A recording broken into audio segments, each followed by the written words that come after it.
Day 5 Devotional, Maundy, Thursday. The Scriptures are God's gift to us. These intimate looks at God's relationship with mankind put on display His character so that we can know Him and respond with worship. Take, for example, the dinner we have been observing for the last 2 days.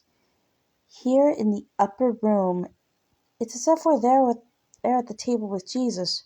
If you close your eyes, you can picture what it must have been like as the disciples laughed with each other, poked at one another, and then grew quiet as Jesus began to celebrate the Passover with them.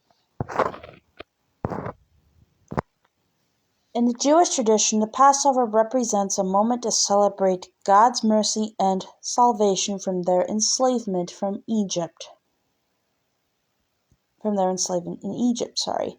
As a result of the Pharaoh's refusal to set God's people free, even after 9 incredible signs displaying His power, God sent the 10th plague, the most terrible of them all.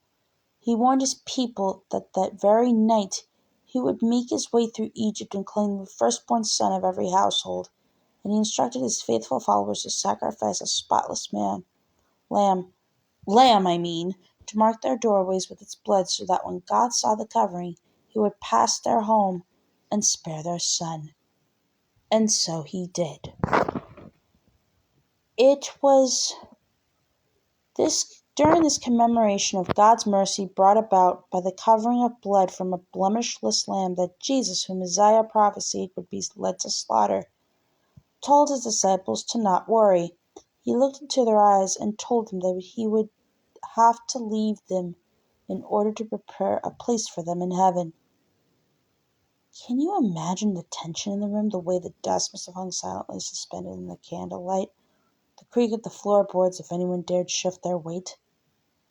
Here, across the table from us, is a man whose feet scuffed the earth, who laughed, who cried, who felt the joy of love and brotherhood and the breathtaking pain of betrayal. And here, across the table from us, is the Lamb of God, willingly heading towards His own death, each beat of His heart,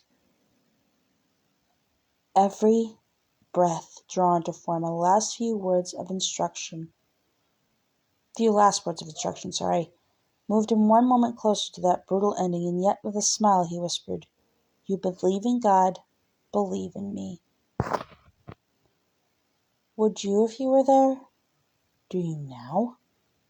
And when I think that God, His Son not sparing, sent Him to die, I scarce can take it in, that on the cross my burden gladly bearing, He bled and died to take away my sin.